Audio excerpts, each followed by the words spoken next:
Okay, so I've wanted to do this video for a while, and it is the studio tour. So to get things rolling, we're gonna crack a tinny. One sip for all time's sake, and then every video. So the studio is a little bit of a mess, but it's an active studio, and I was not cleaning it for a YouTube video. So Jack, if you would like to follow me, the first part of the studio is a changing room. This is where people get changed. It is a changing room. It also acts as a audio recording room, so I bring it onto the carpet, which I'll show you in a while. I set up the microphones inside it, put a sheet over it, dampens the sound, and we can do like audiobooks, voiceover, stuff like that. So that's the changing room, and that's the audio recording room. Now, we'll move forward. I'll digress. Here we have my very messy equipment stand. Half of my equipment is actually in the van. Of all my lenses, all my cameras, and my favorite camera of all time, which is my very first camera, which is the Canon M50. You could offer me 20 grand for this camera and I would realistically sell it. But the sentimental value of this camera being my first one, it will never leave my site. The next video I upload is going to be an equipment tour, which I go through all of my equipment, so watch that one to see all of the equipment I own. Then we have the editing suite, very fancy editing suite. Yeah, it's a computer with a couple of speakers and a hard drive and all my images. Very messy desktop at the moment because it has been so busy, but we're grinding. Okay, now we get into the fun part. Here are most of my props. I'm missing one of my boxes, but I'm gonna send Becca out right now. Becca, will you go to the back of the van and get my small box so I can show them? I forgot to bring it in. The van should be open. But this is a one-take channel, so we're going to let the thing roll. Go out there. It's in the back. It's open. Becca's going to bring in a small box, but I have one large box, which I believe is 7 foot long, that the girls can like lean back up against. Can I give you like 1 or 2 photos to throw into this, and as an example? Okay, that they like lean back up against, pose against. We have one small box here that you can lie back over, sit on, wear heels. You know what they are. They're in every photo studio. We have a large stool, a small stool. I just like the black and the brown tones. They work really, really well. Then we also have a stepladder. That's another prop. The type of photography I do is physique photography. So a lot of glute shots when I'm working with the girls. They like to put their foot up, stuff like that, to get their glutes, get their hamstrings. Some other girls like to lean up against it, get their triceps. Amy Tasman did a great shot of that, which is on the screen right now. So that's another prop. Now, we have the main event. My favorite thing in the world, a big fuck off cyc wall. This cyc wall is 4 meters deep, 4.5 meters deep, I think. It's 11 foot high. It's rounded in one corner, and then it's, to bring in, thank you, Beck, and it's right angle triangle, or right angle at the other wall. I just wanted different looks at both sides. This wall also acts as like a flat white backdrop that I can just shoot up against. I did a fantastic photo with Olivia Prendergast recently. Jack will put that on the screen right now. And then it also acts as a pretty cool route when I shoot down the black into the white. Black straight into white. Thank you, Becca. We'll go back over to my boxes. I'll try and stay in frame to help Jack out. Then I also have this small box that was in the van. Really good box, really good height for like shots where the girls like pop their leg up, get the glutes and stuff like that, sit down in it, they can lie back over it. Really, really cool box as well. So they're kind of all my props. Yeah, there's like so much you can do with just boxes. Now I want to give a shout out to Kieran Houlihan, who made them. He's down in Kerry. He can make them for you too if you want, but you have to collect them in Kerry. They are rock, listen to that. They're rock solid, so like they're so safe, they're so sturdy. You can stand on it, sit in it, put 2 people on it, and nothing will happen to boxes. So back to where we were. So this is the cyc wall. It has a 24-inch curve. That's just a curve. Me and Kieran, when he built it, that's just the curve that we decided to go with. It's 4 meters deep, which I said, and then up here I have my backdrop rolls. Now, to be honest with you, since I opened the studio on March 16th, 2025, I have used the grey one once. I just love the white one. You can do so much, you can get so many different angles, it's so big. You can get 10 girls on here and get a group shot.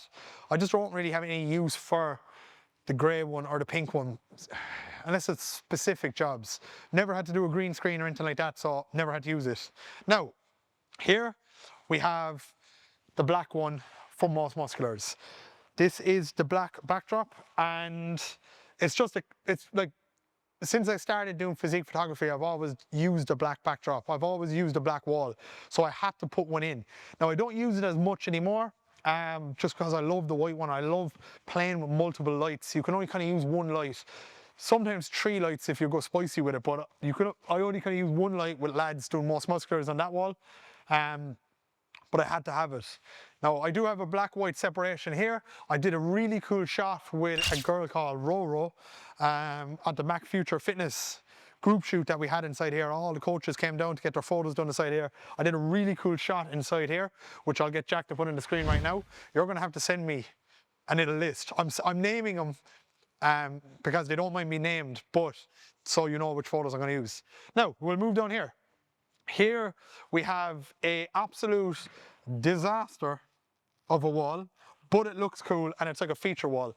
So this wall was meant to be like a rustic kind of, the idea in my head was like, you know, a rusty sledgehammer kind of over the shoulders, but I didn't think correctly. Girls and boys wear tan. They all wear tan when they come here, unless they're doing like a corporate shop, but 90% of our work, there's tan on. When there's a tan person in front of this wall, they blend into the wall and it just doesn't work. It doesn't give a very cool looking image. It looks very brown and it's just not nice, but it does work really well for the background of videos, talking heads and stuff like that. So that's why I left it there, because it does work for video. Now, we'll move down to the video area. So this is used in multiple different ways. 90% of the time it's used for chilling the fuck out at a shoot. You've got a great view of your friend, your girlfriend, your boyfriend, husband, wife, whatever, doing the shoot. You can just chill out here. But it also acts as like an education suite, a podcast area, talking head place where people can come in and make reels and stuff like that, which we'll be doing later. So Jack will get a bit of B-roll on that. And yeah, that's this area. But yeah, it acts as the chill out area and people enjoy it. Up here, we got a big fuck off mirror, and the reason why it's right here is because, as you can see in the background of Jack's video, that girls can see themselves when they're working on the cycle wall. They can fix their hair a little bit, it's nice and big. They can see the pose I'm trying to tell them, so they have a clear view of what they're doing. Over here, obviously I have the changing room. There's Becca. Becca, say hi. Becca is my girlfriend, so nobody text her. She is my girlfriend. She loves texting fellas back, but no one's allowed to text her. Now sit down. Sit. Over here we got dumbbells for pump up. We have a barbell over there for pump up. I use the dumbbells for shots. I don't use the barbell. And I think that's kind of the studio tour. Is there anything else I missed out on? Oh, I'll actually just run people through this as well. So this is my pelly case. This thing was actually a great purchase. I got that out in Ardnacrusha. Just outside Limerick. That's for traveling. I put all my equipment in that for traveling and is as safe as a house. So that is the studio tour. Is there anything, well, I'll probably give more detail on the cycle, because I remember when I was trying to build my studio, getting information on a cycle wall was quite difficult. So to talk to you about the cycle wall, the back, when we built it first, didn't work at all. We used a wood called hardboard. It started warping. The temperature in Ireland didn't work, so it started warping. So we ripped all that down and restarted. Up on the back here, that's all plasterboard. No one's going to be standing on that. No one's going to be like leaning against it or doing anything on it. So plasterboard worked absolutely fine. You get a perfect flat finish. So that's plasterboard. We'll go down into the curve. As I said, it's 24-inch curve. That is hardboard. Hardboard for the curve works perfectly. Hardboard won't warp on a curve because it's warped to create the curve. And then on the floor, we use plywood. Plywood that's bolted down into the ground, connected really well. You can, if you look, you can see the connection from the two boards. But realistically, when you're shooting photo, when you're shooting video, you probably can't see that, Jack, in the video, can you? Like, you can't really notice it. But it actually worked really well because all of my clients stand on the line and it's a really good guide. So I used hardboard or plywood on the ground, bolted them down. It's 4 meters deep, 24-inch curve, and it's 11 foot high. One side is wrapped around and the other side is not wrapped around, it's just straight up. And yeah guys, that is the studio tour. If you have any questions, don't text me on Instagram, comment on this video, because people have been texting me on Instagram and I want to get more engagement on the YouTube channel. So comment it here and I will answer it. Peace.